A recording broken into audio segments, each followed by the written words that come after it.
Boa noite, começando nossa jornada bíblica aqui pelo Instagram das Escolas Terra Fértil.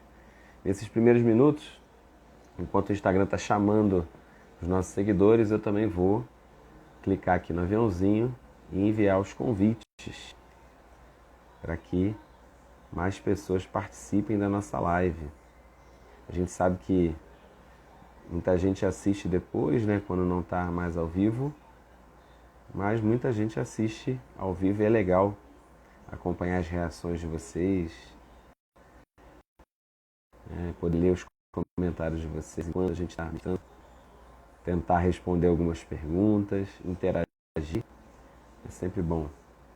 Então estou enviando meus convitinhos aqui para os seguidores da página. Você está chegando por aí também? Você pode clicar no aviãozinho e enviar aqui para convidar os seguidores. Estou enviando.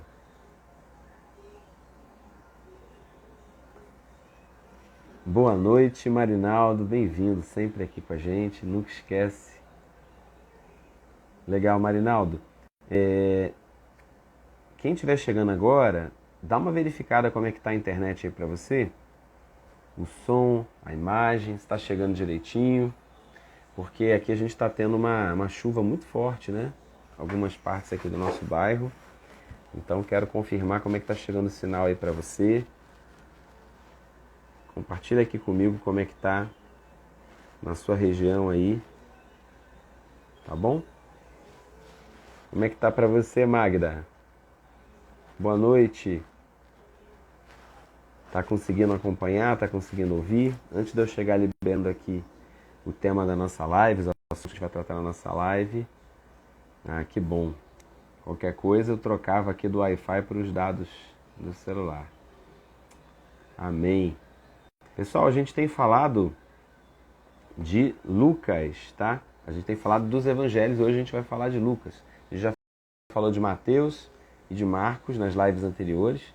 Vocês sabem que a jornada bíblica começou na época da pandemia, lá em 2020. A gente começou fazendo cada semana um livro da Bíblia, fizemos os 39 do Antigo Testamento, demos uma pausa e agora a gente está retomando. Magda está me avisando aqui que está travando um pouquinho, mas está dando para acompanhar. Tá bom, se ficar assim, prejudicando a compreensão, aí vocês me avisem, porque essa live ela fica salva depois. Então, é importante que a gente consiga deixar assim o mais nítido possível essa gravação. Hoje eu estou com um público aqui, minha esposa está me assistindo e anotando tudo que eu falo aqui para depois ponderar, considerar, me aconselhar, né? Tá certo. Então, a gente começou em 2020, fizemos todo o Antigo Testamento, tivemos um tempo de descanso e agora estou retomando aqui, reaprendendo aqui como é que faz live pelo Instagram, melhorando, né? Procurando melhorar. Agora a gente já está fazendo o terceiro episódio dessa nova fase. Vocês estão ouvindo o barulho da televisão da minha filha, gente? Eu acho que não precisa baixar, não. Acho que tá...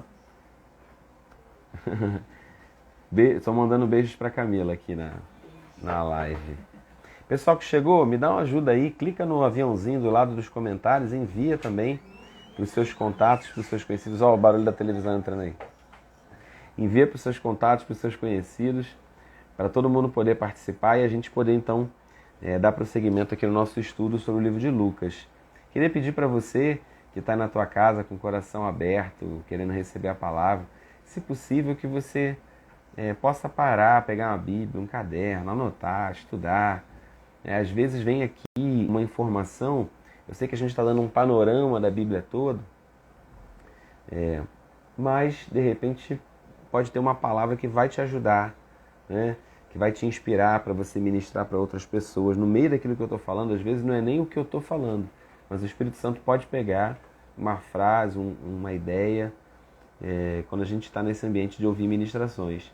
Aqui na nossa igreja local, o Ministério Terra Fértil, a gente começou um período de jejum. Já desde o início do ano, uma leitura bíblica, né, anual, e agora é com a igreja junto também, entrando num período de jejum. Hoje foi o primeiro dia. Então, fica bem sensível ao Espírito Santo, pega a Bíblia, papel, caneta, de repente pregações e ministrações, estudos de célula, coisas podem surgir enquanto você está aqui ouvindo a pregação da palavra, o ensino da palavra. Eu quero orar com você que já está aqui comigo, você que está enviando aí os seus convites para outras pessoas participarem.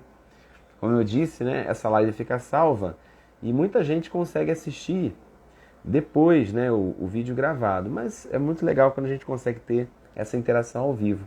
E conforme eu for ministrando aqui, eu quero chamar cada vez mais para que vocês interajam, para que vocês coloquem aí perguntas, comentários, incentiva aqui quem está ministrando, para não parecer que a gente está falando no silêncio, né?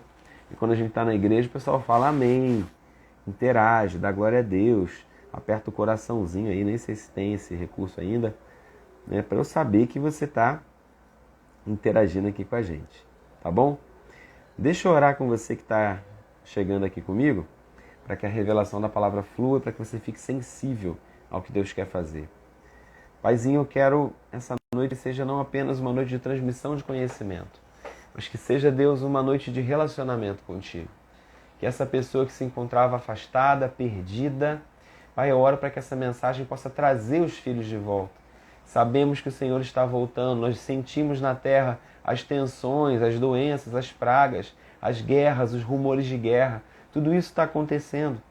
Mas nós queremos ter um povo na terra, Deus, que seja fervoroso, que venha arder, que venha queimar de amor pelo Senhor. Nós te pedimos, Pai, que essas ministrações da jornada bíblica sejam também um tempo de sensibilidade ao Espírito Santo, sejam um lugar de manifestação do Espírito Santo. Eu oro, Pai, para que essa pessoa que está jejuando, que está orando, que está te buscando, essa pessoa que quem sabe não estivesse nem te buscando, mas parou aqui na live, que ela possa ter um encontro pessoal com Jesus. Jesus que é apresentado nos 4 evangelhos, a pessoa central dos 4 evangelhos. Sim, Paizinho, a gente está falando sobre Jesus. Coisa maravilhosa é podermos falar sobre Jesus. Esse personagem que mudou a minha história, que mudou a história de tantas vidas, que há 2000 anos já sendo pregado aqui na terra tem mudado a história de pessoas. Obrigado, Senhor, porque você veio, você se fez carne, você habitou entre nós, você deu a conhecer o Deus Pai. Que a tua palavra seja anunciada, que haja ouvidos para ouvir, que o Senhor possa ungir também minha boca para falar, para que eu transmita revelação, sabedoria, um alimento saudável da tua palavra para as pessoas, em nome de Jesus. Amém. Amém, meu querido? Que bom que você está comigo nessa live. Vamos juntos aqui. Enquanto eu orava, veio forte isso no meu coração, né, que nós estamos falando sobre Jesus. Eu não estou falando sobre Mateus, sobre Marcos, sobre Lucas, sobre João. Né? Não estou falando sobre quem conta a respeito de Jesus. Eu estou falando sobre Jesus. Né? Quando eles escreveram, eles nunca pensaram que eles seriam os mais importantes. Né? Era a respeito de quem eles falavam. E a gente tem procurado apresentar aqui um panorama de como eles escreveram, quais as diferenças, as características entre eles, as semelhanças. Se você perdeu alguma live anterior, você pode entrar aqui no Instagram das escolas, vai na parte dos vídeos, né, que a gente posta, e lá tem todas as jornadas bíblicas, tá? Até chegar aqui, principalmente nos evangelhos, né? Se você está chegando agora, começa a assistir de Mateus para cá, para você poder também ter uma formação dentro desse contexto dos 4 evangelhos. Eu já disse em lives anteriores que Mateus, Marcos e Lucas são muito semelhantes, né? Eles são chamados de evangelhos sinóticos, porque eles contam basicamente as mesmas narrativas, né? Muitas delas se repetem com a diferença de que cada um tem um público-alvo diferente, né? Já falei aqui que Mateus ele se dirige para os judeus, Marcos se dirige para o mundo romano, Lucas se dirige para o grego e João para a igreja de Jesus em toda a terra. Cada um vai se dirigir ao seu público, e é por isso que as ênfases, a maneira de explicar cada coisa é diferente em cada livro. Lucas aqui ele vai cumprir um papel de historiador. Ele é médico, ele tem uma formação, ele não foi dos 12 de Jesus. Você vai conhecer mais desse personagem Lucas no livro de Atos. Quando a gente fizer a live sobre Atos, a gente vai falar sobre ele. E esse Lucas, ele tem uma forte influência de Paulo, do discipulado do apóstolo Paulo. Tá? Então ele vai ouvir muito do evangelho a partir do que a igreja primitiva falava, do que o apóstolo Paulo falava, e ele vai pesquisar. ele mesmo faz questão de dizer que ele vai empreender uma pesquisa minuciosa dos fatos como aconteceram. Ele tem uma enorme preocupação em ser fiel à história, tá? E ele conta detalhes ali sobre o nascimento já com João Batista, que nenhum outro conta, né? Só para fazer uma comparação com vocês, vou pegar uma água aqui. Se nós fizermos a leitura de Lucas 1 e de Atos capítulo 1, Atos também é um livro escrito por Lucas, ok? E Atos é justamente a continuação, né? Atos procura continuar exatamente onde o Evangelho de Lucas parou. No capítulo 1 de Lucas, no versículo 1, ele diz assim: muitos já se dedicaram a elaborar um relato dos fatos que se cumpriram entre nós, conforme nos foram transmitidos por aqueles que desde o início foram testemunhas oculares da palavra. Ou seja, ele mesmo não foi uma testemunha ocular, o Lucas, né? Mas ele sabe que aquilo foi transmitido por gente fiel, que era servo da palavra.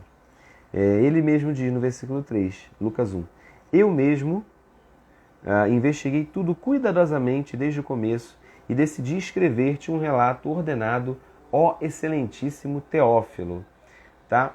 Esse Teófilo aqui pode ter sido uma pessoa, literalmente, um grego, que o nome está em grego, Teófilo, amigo de Deus.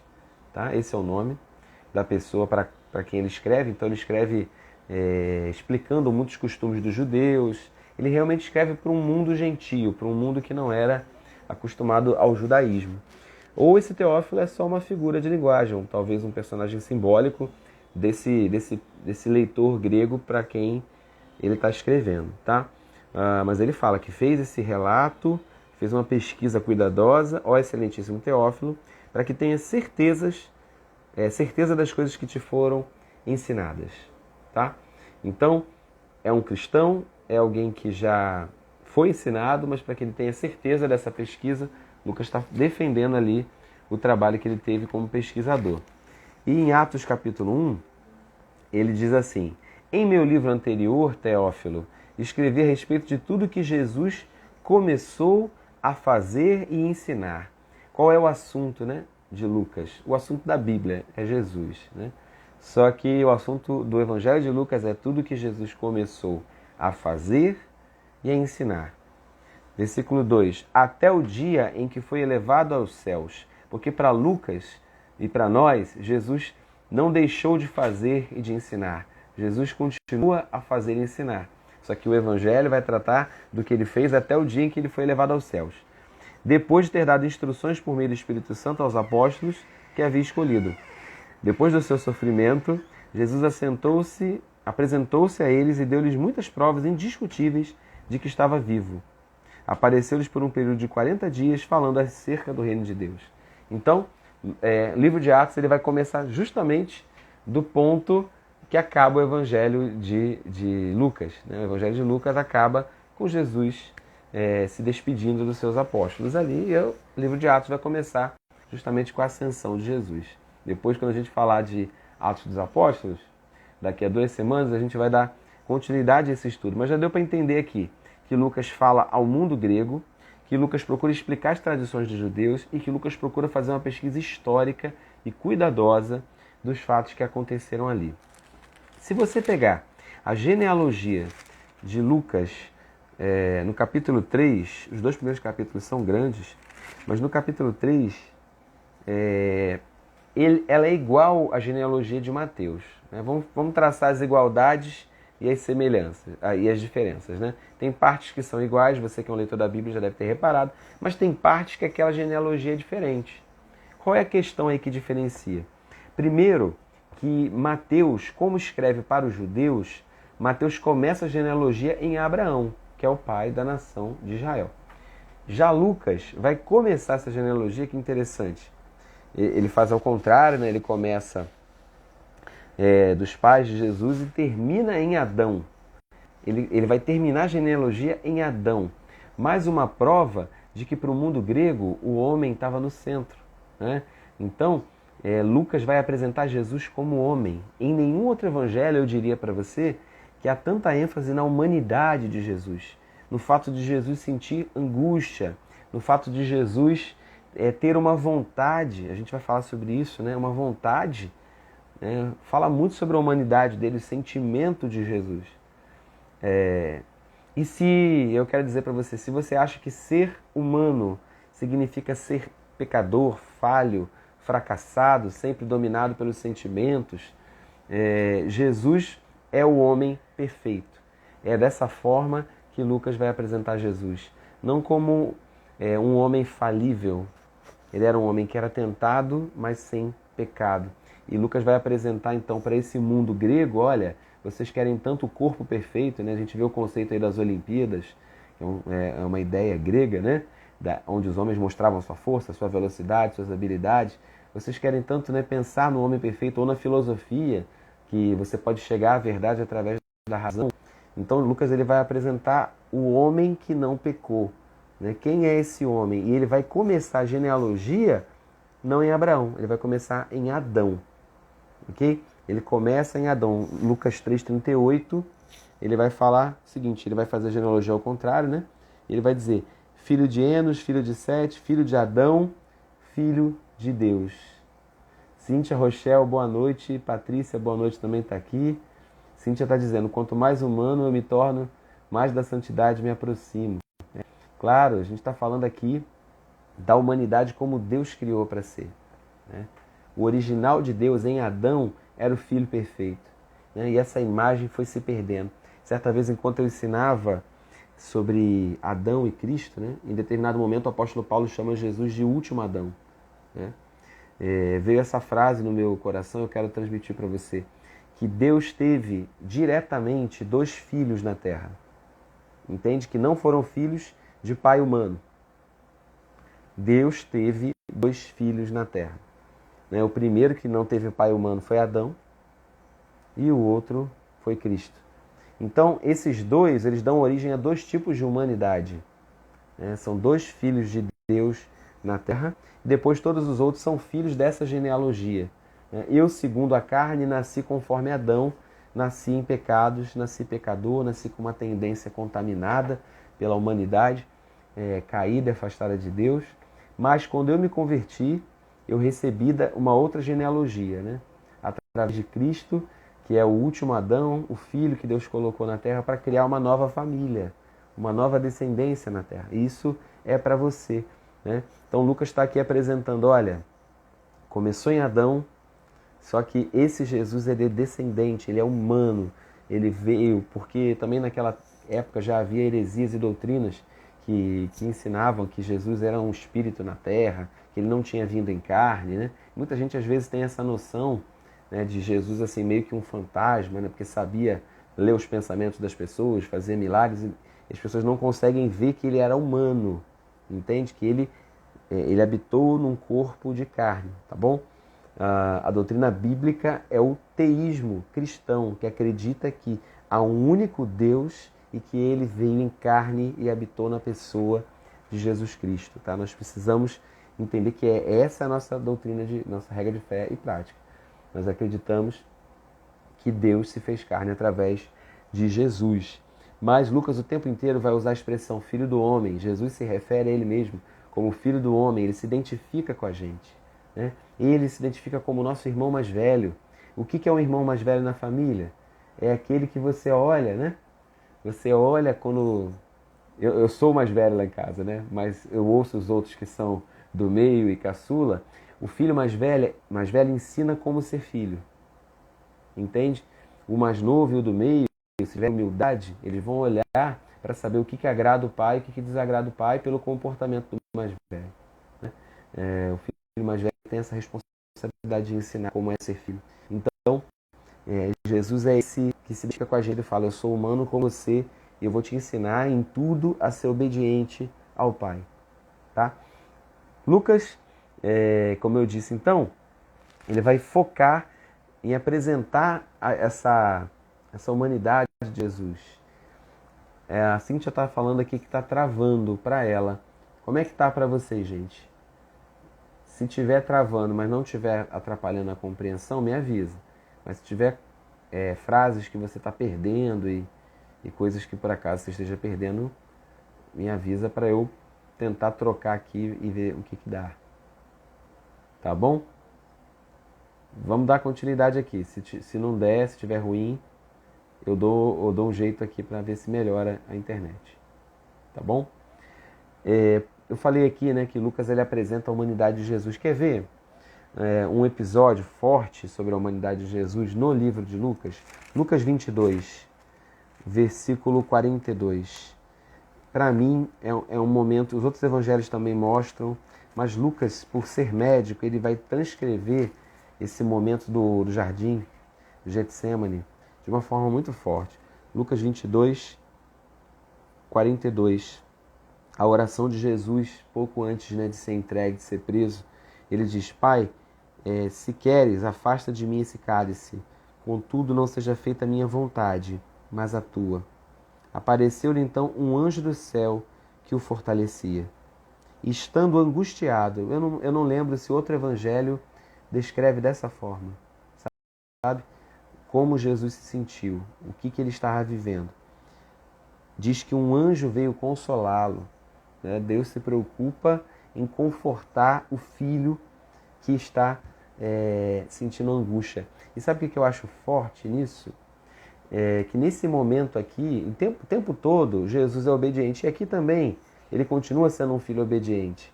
Mas em nenhum outro momento na história de Jesus, eu vejo Jesus sofrendo para fazer a vontade do Pai. Em nenhum outro momento na história de Jesus, eu vejo Jesus demonstrar que ele tinha uma vontade que era diferente da vontade do Pai, entende?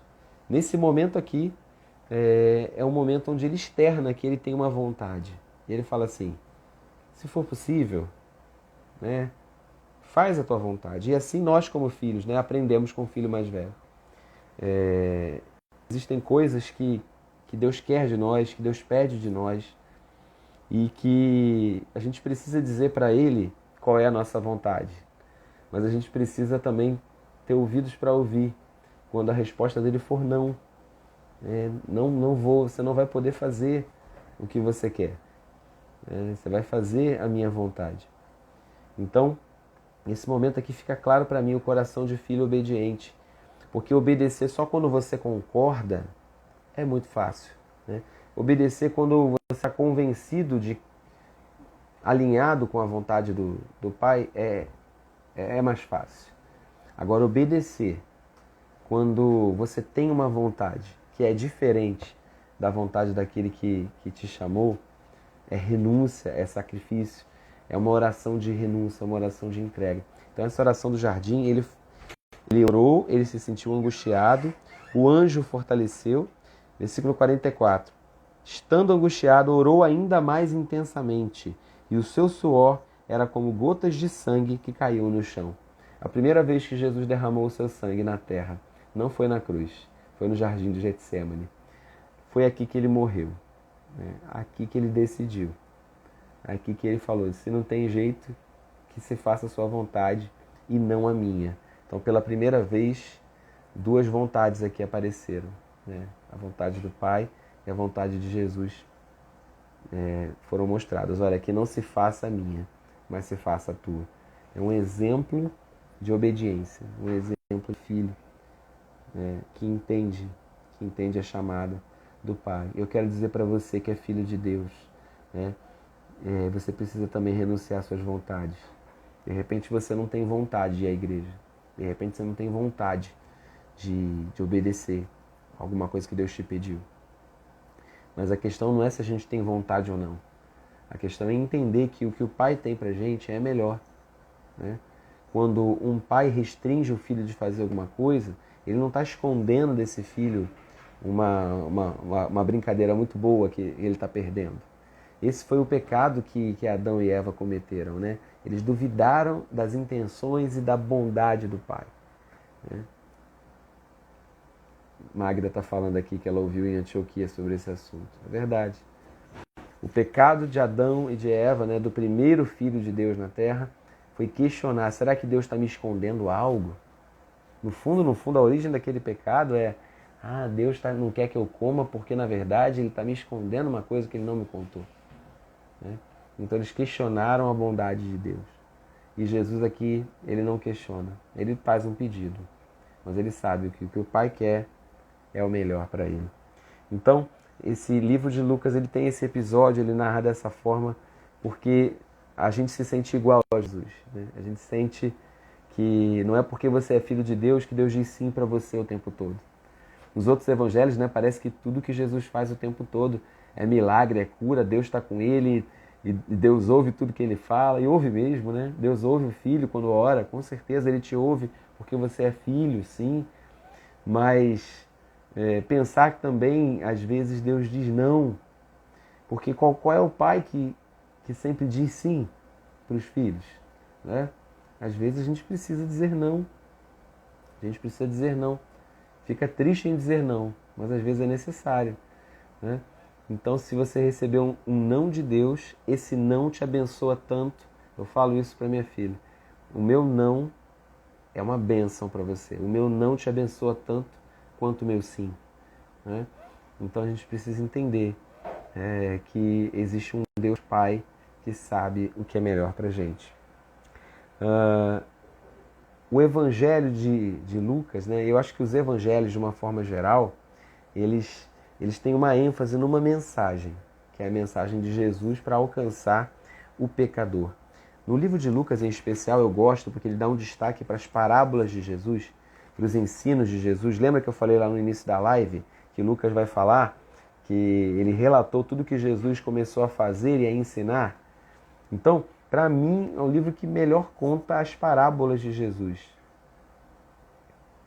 Magda está dizendo aqui, falar não também é uma prova de amor. É verdade. Lucas 15, se você está com sua Bíblia aqui comigo, eu gosto de falar que é o capítulo das coisas perdidas que foram achadas. O capítulo das coisas perdidas que foram achadas. Começa com a ovelha perdida, depois tem a moeda perdida e depois tem o filho perdido, né? O filho pródigo. Pródigo quer dizer, gente, esbanjador, tá? É o filho desperdiçador, aquele filho que despreza, que desperdiça a oportunidade que teve. E quem sabe você foi essa pessoa, né?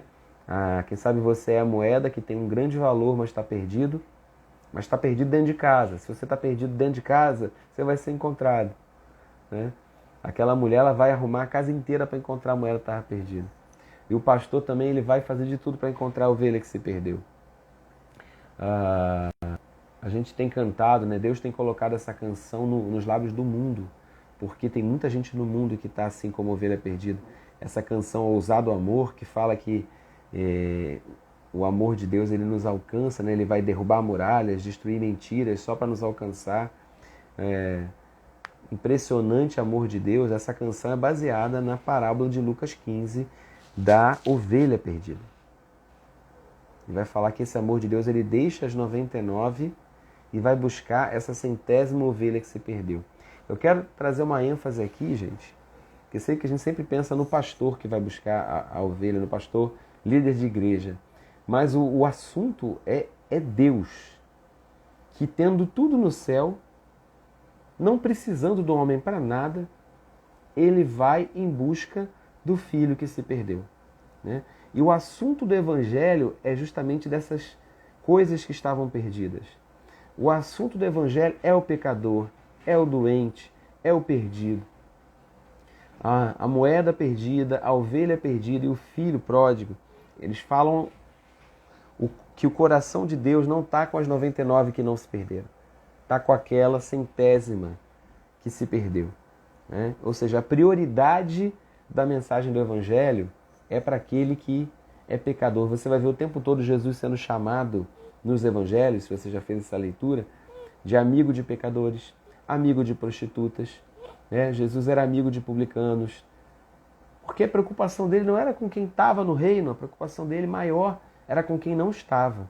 Às vezes a gente está na nossa célula ou na nossa igreja e a gente acha que, poxa, que legal, já está lotada a reunião, olha quanta gente está fazendo parte. E eu sempre considero um perigo quando o nosso ministério está bem sucedido e a gente começa a pensar que já está cheio aqui, né? Está cheio, não cabe mais ninguém. Mas eu sempre quero dizer, olha, tem mais gente lá fora do que aqueles que estão dentro. E que a gente possa, quando a igreja está vazia, ou quando a reunião na célula, na sua casa está vazia, Você sempre se preocupa em chamar pessoas, mas parece que quando está cheia, a gente acha que completou. Mas a gente não tem que se importar tanto com o número, com o tamanho do grupo que está com a gente.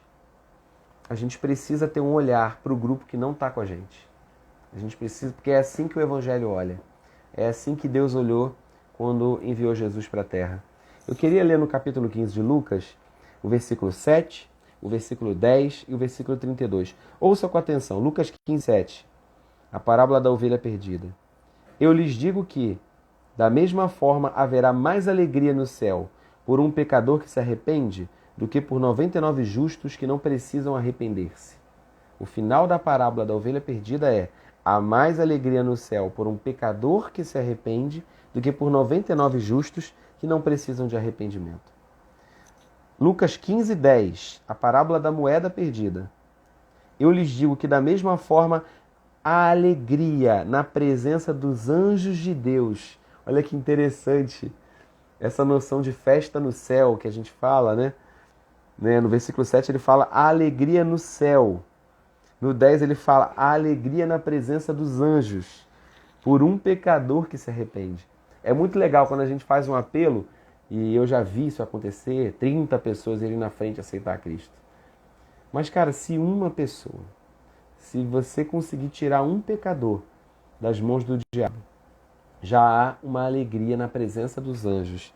Há uma alegria no céu por esse pecador que se arrepende. Eu li o versículo 7, eu li o versículo 10, são os versículos que encerram essas parábolas. E o versículo 32, que está ali dentro da parábola do filho pródigo, o pai está explicando pro filho mais velho, né, que estava questionando, em vez de se alegrar com o pai na volta do filho mais novo, ele está questionando. E no versículo 32 o pai fala: nós tínhamos que celebrar a volta desse teu irmão e alegrar-nos, porque ele estava morto e voltou à vida, estava perdido e foi achado.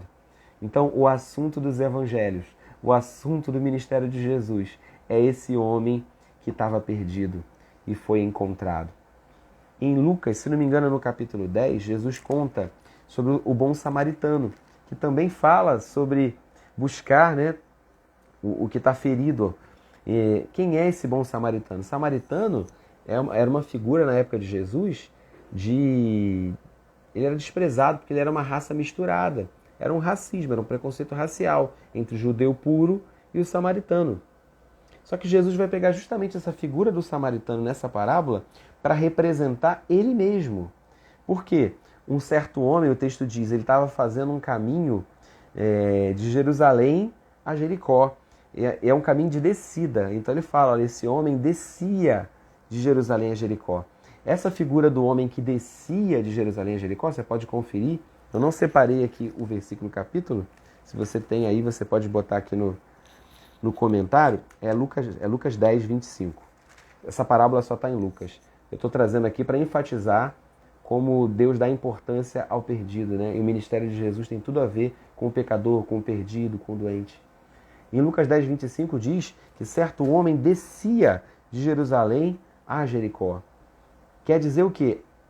Jesus está escondendo aqui um ensinamento eterno, tá? Porque as parábolas nada mais eram do que verdades espirituais disfarçadas em coisas da terra. O que é isso? Descer de Jerusalém para Jericó. É a humanidade, foi o homem, Adão, que desceu, que caiu, que saiu de um lugar espiritual para um lugar de maldição. Esse trajeto foi o trajeto que a humanidade fazia, né? E esse homem fez esse caminho. O sacerdote e o levita não podiam ajudá-lo, porque também estavam fazendo esse caminho. Passaram de largo, a religião passou de largo e não socorreu. Esse homem foi espancado, ele caiu na mão de assaltantes. Esse homem que caiu nas mãos de Satanás, caiu nas mãos do diabo e foi ferido. E quem é que pode socorrer? É o samaritano. O que é o samaritano, gente? Eu falei aqui que ele é uma raça misturada. Ele tinha ali o sangue do judeu e ele também tinha o sangue do gentio, né? E quem é Jesus? Esse que é homem e é Deus. Ele representa, né? O samaritano reúne no corpo as características, né, da intercessão de dois povos, né? Ele nem é totalmente gentio, nem é totalmente judeu. Ele é a intercessão. Então o samaritano aqui representa Jesus. Esse samaritano que vai lá, vê o homem ferido, pega aquele homem e coloca na hospedaria. A hospedaria é um símbolo para a igreja, é um símbolo para a sua casa, é um símbolo para sua célula, né? Um lugar de cuidado, onde você vai cuidar do ferido até que o samaritano volte, até que Jesus volte. Então a mensagem do Evangelho é sempre dirigida ao pecador, ao perdido, e ainda mais Lucas, que vai descrever para o mundo gentio. Você tem que lembrar que naquela época todo mundo adorava vários deuses, fazia prostituição cultural. Na Grécia Antiga, gente, o pecado era banalizado. Eu conheço pessoas que foram ver pinturas em templos gregos, que nós aqui no século XXI ficamos constrangidos com a imoralidade desenhada naquelas pinturas. Entende? Tamanho pecado do mundo gentílico, né? Então era muito pecado. A única nação que tinha alguma moralidade, que cultuava o único Deus, era a nação judaica, era aquele povo. E ainda assim eles também precisavam ser salvos. Então havia uma grande preocupação de Jesus de falar ao pecador, de falar ao perdido. Em Lucas 19 também a gente tem aquele episódio que ficou famoso e foi cantado também pelo mundo, de Zaqueu, que era um publicano, cobrador de impostos, né? O que era o publicano? Eu já falei isso aqui na live de Mateus, né? Mateus era também um cobrador de impostos. Era uma pessoa que recebia lá do Império Romano, você tem que cobrar aqui o imposto. Era um traidor dos judeus, que era aliado do povo que oprimia os judeus. Mas não bastasse o fato dele ser traidor, se ele tivesse que cobrar 100, ele cobrava 400, ele roubava. Os cobradores de impostos faziam isso. Roubavam do povo da terra. E o Império Romano sabia e permitia, não se incomodava, fazia vista grossa para isso. Então Zaqueu, de fato, ele era entendido como um ladrão pelas pessoas. No capítulo 19, versículo 7, a gente fica meio impressionado porque Jesus fala assim, eu vou almoçar na sua casa. E aquilo que Jesus fala é o suficiente para esse homem se arrepender dos seus pecados, né? Jesus não ficou nem com vergonha de se oferecer para almoçar na casa de uma pessoa. Sabe por quê? Porque era uma pessoa que ninguém queria almoçar com ele. Era uma pessoa mal vista para o mundo daquela época. Então, às vezes, a gente fica pensando que tem que pregar muita coisa, você só precisa entrar na casa da pessoa. Deixa eu te fazer uma visita, deixa eu entrar aí na tua casa, né? Deixa eu entrar na tua casa. Tudo que Zaqueu queria era que Jesus fosse ali. E Jesus entrou na casa de Zaqueu. E ali começa um processo. Zaqueu já está decidido a se arrepender quando Jesus entra na casa dele. Lucas 19, versículo 7, diz que o povo viu isso e começou a se queixar, todo o povo, dizendo, ele se hospedou na casa de um pecador. E Lucas não tenta dizer, tipo assim, tentando defender Jesus, né? Olha, mas na verdade Jesus, não era verdade que ele se hospedou na casa de um pecador. Eram as pessoas que diziam isso, né? Não, Lucas fala, olha, Jesus era conhecido porque ele era amigo de pecadores e prostitutas. No versículo 10, Jesus diz, o Filho do Homem, Lucas 19, 10, veio buscar e salvar o que se havia perdido. E detalhe que ele não fala, o Filho do Homem veio buscar quem se havia perdido. Porque a gente sempre pensa em pessoas, né? Jesus veio buscar tudo que se havia perdido. Então a sua família que se havia perdido, o seu casamento que se havia perdido, os princípios do que é ser um homem de Deus, uma mulher de Deus, do que é ser um pai, um marido, tudo que a humanidade transformou, as construções pecaminosas que o mundo fez, o Filho do Homem veio buscar e salvar o que se havia perdido. Aqui a gente vê ele se identificando como o Filho do Homem, né? Ele veio como homem para não pecar e buscar tudo que se havia perdido. Então o coração dele sempre vai estar com pessoas assim como Zaqueu. Zaqueu, apesar de todo pecado, de ser uma pessoa que de repente nós nunca pensaríamos, às vezes a gente escolhe quem evangelizar, não é verdade? A gente acha assim, aquela pessoa ali, eu estou falando de mim mesmo, né? A gente olha para a cara assim da pessoa, para o nível de pecado que ela está vivendo, que a gente fica sabendo, né? Pecados como de Zaqueu eram públicos, e a gente pensa assim, essa pessoa aí eu não vou convidar não, porque acho que ela não vai querer ir, né? Ela não vai ouvir minha palavra não, oferecer para visitar, mas eu acho que ela é muito fechada, né? A gente julga o quão evangelizada a pessoa está dentro dela, sabe? E é só Deus que sabe o que tem dentro dela. Que lutas e que conflitos que aquela pessoa tem dentro dela. Quem sabe você parou aqui nessa live e você é essa pessoa. Só Deus sabe o quanto você está buscando por Ele e de repente a igreja já olha para você e julga que ninguém te dá uma palavra porque acha que você é fechado, né? E a gente pode estar sendo omisso. A Bíblia diz que em Lucas 19 que esse homem estava subindo numa árvore para tentar ver Jesus. Existem pessoas que estão se esforçando para ver Jesus. Magda disse aqui, muitas estão esperando só você ir até ela.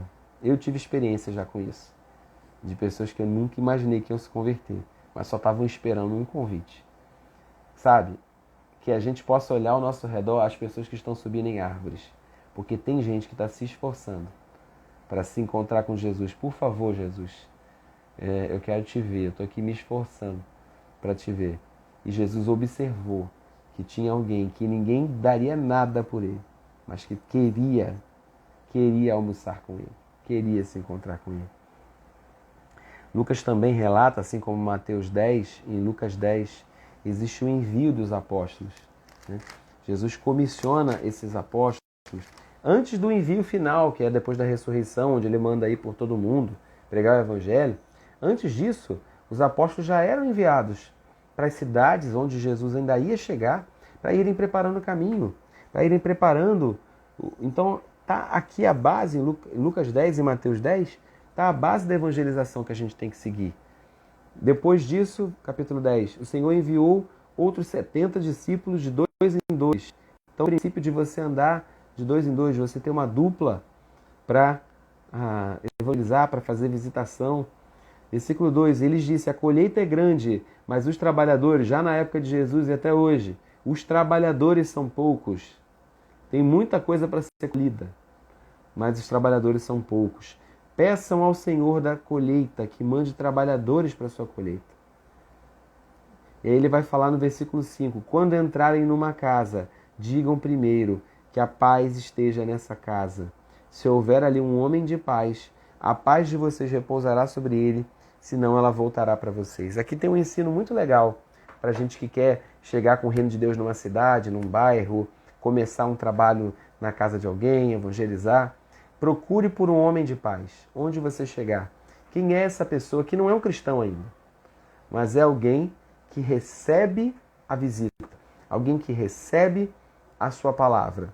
E ali, através aquela casa é um ponto de contato para aquela região onde você vai pregar o evangelho. Então Jesus dá esses primeiros conselhos aqui sobre como os discípulos deveriam agir. E em Lucas 10, 17, tem um resultado. Os discípulos voltam para trazer relatório, porque é totalmente normal você prestar contas, entende? Não é prestar contas da sua vida pessoal, do que você gosta de fazer ou não fazer, prestar contas do serviço que ele te comissionou a fazer, né? Se o Senhor te enviou a fazer, você deve trazer a Ele, né, os resultados, compartilhar com Ele os resultados, compartilhar também com líderes que te enviaram. Olha, isso aqui foi confiado e eu estou procurando realizar dessa forma. Lucas 10, 17. Os 70 voltaram alegres e disseram, Senhor, até os demônios se submetem a nós em teu nome. E Jesus responde, eu vi Satanás caindo do céu como um relâmpago. Olha o que ele está falando. Os discípulos estão empolgados porque expulsaram o demônio das pessoas. E Jesus está falando que viu Satanás ser expulso do céu. Vocês estão felizes de ter expulsado o diabo das pessoas? Eu vi ele ser expulso do céu. Mas vamos lá. Esse aqui é um dos trechos, né? São poucos na Bíblia que a gente vê Jesus falando de memórias dele antes de encarnar, né? De memórias dele antes de ser humano. Eu vi Satanás caindo do céu como um relâmpago. Eu lhes dei autoridade, isso é sobre você também, discípulo de Cristo, para pisar cobras e escorpiões, e sobre todo o poder do inimigo, e nada lhes fará dano. Contudo, alegrem-se, não... Aí ele vai corrigir a motivação, entende? Às vezes a gente está fazendo a obra certa, mas tem alguma coisinha, sempre tem, né? Que pode uma vaidade, um orgulhozinho, uma alegria ou uma expectativa na coisa errada. Em qualquer obra de Deus, sempre o nosso coração precisa voltar e ser alinhado com o de Jesus, né? Ele percebe assim, poxa, eles muito alegres, porque até os demônios estão fazendo a mesma coisa que você, Jesus. Aí ele falou, alegrem-se, não porque os espíritos se submetem a vocês, mas porque os seus nomes estão escritos nos céus. Olha que conselho precioso para o nosso ministério, né? Eu não tenho que me alegrar somente porque eu prego a palavra e aí eu tenho uma resposta de alguém que foi restaurado, né? Porque expulsar demônio não é só o demônio que se manifesta, né? Quando eu prego a palavra aqui, eu sei que demônios estão sendo expulsos. Demônios que estão operando um divórcio na casa de alguém, demônios que estão operando algum nível de depressão, de opressão. Não precisa ter manifestação para eu saber que eu estou expulsando um demônio. Quando a palavra de Cristo é pregada, demônios estão sendo expulsos, né? Mas eu não tenho que me alegrar apenas pelo resultado visível disso. Quando alguém me escreve e fala, olha, obrigado, tal palavra me tocou, é o resultado do meu ministério, eu vou ficar feliz por isso. Jesus está falando, olha, se alegre porque o nome de vocês estão escritos nos céus. Ou seja, é possível que tenham pessoas que são usadas por Deus e até operam algum nível de sinais de serem usadas por Deus e abriram mão, creio eu, da sua salvação. E em algum momento podem ter se perdido na carreira. Podem ter sido uma bênção, mas se perderam no meio do caminho. Jesus está falando, olha, cuidado. Cuidado. O mais importante não é o que vocês estão fazendo para mim, mas quem vocês continuam sendo nos céus, né? Quando o teu nome é pronunciado no céu, o que acompanha o teu nome? Oh, meu Deus. Pensei nisso agora. Falei isso aqui para vocês, estou pensando. Quando o teu nome é pronunciado no céu, o que acompanha? O que Deus sente? Né? O que o céu pensa de você? Mas ao mesmo tempo que Jesus corrige a motivação, no versículo 21, ele se alegra. Porque, como eu falei, Lucas fala tanto das emoções de Jesus, fala que Jesus ficou angustiado, fala que Jesus chorou por Jerusalém, fala que Jesus teve fome, que Jesus foi tentado. Mas aqui no 21, não tem tantos lugares, eu fiquei procurando na Bíblia, onde fala de Jesus rindo. Né? Jesus rindo. Jesus chorando tem. Chorando, João, por exemplo, fala da morte de um amigo. Jesus chora a morte de um amigo. Mas não lembro de outro texto onde fala de Jesus rindo. Mas no versículo 21 de Lucas 10 diz que naquela hora, depois de corrigir a motivação dos discípulos, ele se exultou no espírito, ele se alegrou, ele riu, né? Mas era uma alegria espiritual, no Espírito Santo, e disse, eu te louvo, Pai, Senhor do céu e da terra, porque escondeste essas coisas dos sábios e cultos e as revelastes aos pequeninos. Sim, Pai, porque assim foi do teu agrado. Ele se alegrou porque essas coisas, né, os entendidos da época não sabiam experimentar. Mas os pequeninos, se você é essa pessoa, né, é com você que se considera pequenino que ele quer contar, para te enviar, para expulsar demônios, e acima de tudo, para teu nome ficar escrito no livro. 22. Todas as coisas me foram entregues por meu Pai. Ninguém sabe quem é o Filho, a não ser o Pai. E ninguém sabe quem é o Pai, a não ser o Filho, aqueles a quem o Filho quiser revelar. Então ele se voltou para os seus discípulos e lhes disse em particular, felizes são os olhos que veem o que vocês veem, porque eu lhes digo que muitos profetas e reis desejaram ver o que vocês estão vendo, mas não viram. E ouvir o que vocês estão ouvindo. E eu estou dizendo isso para você, essa noite que está aqui comigo até quase 9 horas da noite. Muita gente no Antigo Testamento queria ouvir o que você está ouvindo. Muita gente desejou saber o que você sabe, mas não ouviram. Então, assim, você é um bem-aventurado, você é uma bem-aventurada. Sabe? Valoriza o Evangelho que você recebeu. Valoriza o Evangelho de Cristo. Amém? Para fechar, eu não vou abrir o texto, mas eu vou citar aqui com vocês. O Evangelho de Lucas também tem uma das passagens que eu acho mais lindas, que é quando Jesus ressuscita e ele vai encontrar-se com 2 discípulos no caminho de Emaús. Né? E naquela passagem, eles não conseguem, está tão forte para eles a verdade sobre a morte, o fato da morte, está tão forte que eles não conseguem ver o Cristo ressurreto. Quem sabe você, né, que está assistindo essa live, ou onde essa live vai chegar, você se identificou aqui quando eu falei, né, de que Jesus busca o perdido. Mas quem sabe você é um filho também que não usufrui tudo que tem na casa. Que você tenha ficado com uma parte da revelação. Ah, Jesus morreu. Aqueles homens falam com Jesus, olha Jesus, você... não fala olha Jesus, né? Eles falam para o homem não sabendo que é Jesus. Você não sabe de tudo que aconteceu nos últimos dias? Você é a única pessoa que não sabe a respeito de Jesus? E eles falam assim, sem nenhuma esperança. Eles falam, tá lá em Lucas 22, 24. Lucas 24, 13 a 32. Eles falam, nós tínhamos esperança que fosse ele que fosse restaurar Israel. Nós esperávamos tanto nele, mas agora já faz 3 dias que essas coisas se passaram e agora acabou. Eles estavam indo embora, de repente voltando aí para suas cidades, para suas profissões. E quem sabe você, né, tenha perdido esperança também em muita coisa. Ficar desesperançado com aquilo que você acreditou por 3 anos. Olha a decepção. Muito forte. E quando aquele homem falava das Escrituras, ele entrou em casa, partiu o pão, e aqueles discípulos ali órfãos, querendo, né, correndo para trás de um mestre que os ensinasse, chamaram o homem para casa, aquele homem partiu o pão, e eles estão ali ouvindo o homem o tempo inteiro, não sabendo que aquele homem é Jesus. Não reconheciam Jesus. Olha, gente, quando ele partiu o pão, os homens se deram conta que aquele ali era Jesus ressurreto, só que Jesus já tinha desaparecido. Me dói às vezes o coração pensar isso, né? Quando eles reconheceram, Jesus já foi. Ele quis aparecer ali para eles. E tem uma frase que aqueles homens dizem assim, enquanto ele falava, eles disseram assim, bem que eu percebi que enquanto ele falava, ou seja, a aparência não dava para saber que era Jesus, mas enquanto ele falava, o meu coração ardia, o nosso coração ardia. Você que está ouvindo a minha voz aqui, não é a voz do Felipe. Se alguma palavra daqui é palavra de Deus para você, e eu creio que entre tudo que foi falado tem palavra de Deus para você, você vai reconhecer a voz do seu pastor. Você vai reconhecer a voz de Cristo. Porque são palavras que quando falam, o coração da gente arde. Porque a gente sabe que a gente também fez o caminho de Jerusalém, descendo para Jericó. A gente também fez o caminho do homem que foi ferido no meio do caminho por assaltantes. A gente também fez o caminho do pecador. A gente também foi uma humanidade caída.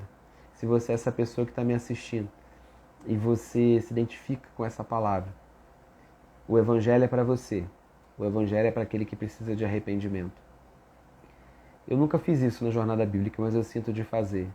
E se você está assistindo essa live e quiser se reconciliar com Cristo agora, você pode escrever aqui, eu quero. Se for ao vivo, amém. Vamos fazer uma festa aqui.